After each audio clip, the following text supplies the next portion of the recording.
Hello co-creator, Lilou here! How are you doing today? I want to discuss, as I had mentioned in my previous video, thin thoughts versus fat thoughts. How about applying the law of attraction to lose weight and restore our natural weight? The idea is very seducing, isn't it? And I did a while back, I think a year ago when I was in Chicago, a video called Losing Weight with the Law of Attraction. Now that video received over 70,000 hits, so many comments, and there's a lot to be said and a lot of chatter around that, but how can we really grasp that concept?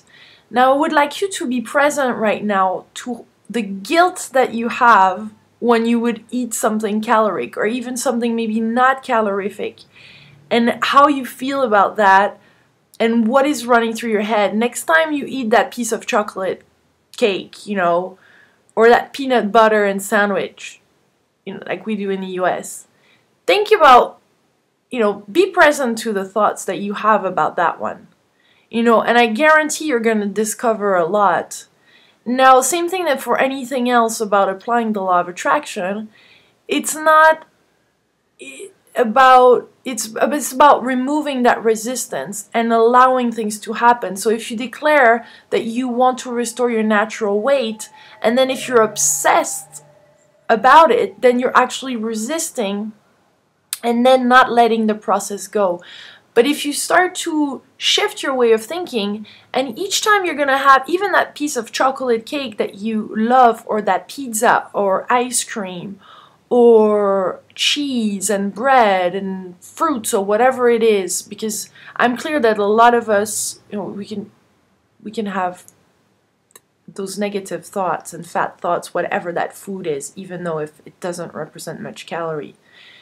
So each time now you're gonna do that, start being nice to yourself, and gentle, and like understanding that your body needs this food. Enjoy the taste of that food, enjoy the process, and most of all, start thinking in a way that you understand that you will burn those calories, that you have a high metabolism system, and that you will attract the exercise, the food, the conversation that you need to restore this natural weight. Now there's some tools out there, like creating a vision board with how you want your body to look like. If you're doing that, please do me a favor and put some realistic pictures on there. Whether you take a picture of yourself and trim off a little bit of the silhouette, but you need to be able to vibrate at the level at what you want to attract. So if it's your dream body, then the body that you're going to put on this vision board, you might stick your head on the body of a top model.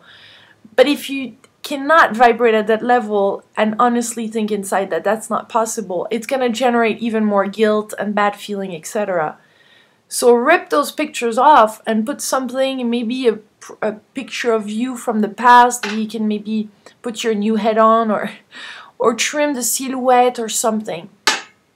But do something that feels good when you see that. And same thing during those visualizations. Some of you are using my visualization Restore Your Natural Weight MP3 that I have recorded.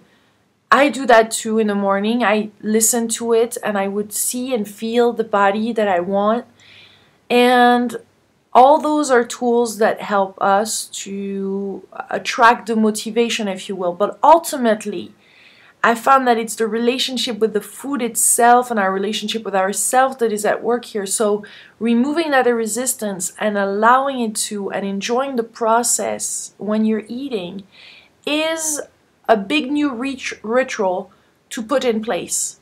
And so I look forward to hearing your comment. If you can comment about that, what kind of thoughts go through your head when you eat. I think we can brainstorm and all bring some good ideas here on the table, and video blogs, a video response to this video would be phenomenal.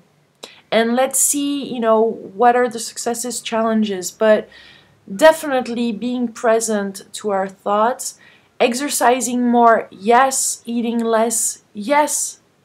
But thinking thin thoughts,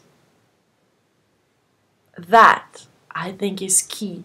There is a lot to be said about this, and I'm in the middle of exploring that concept.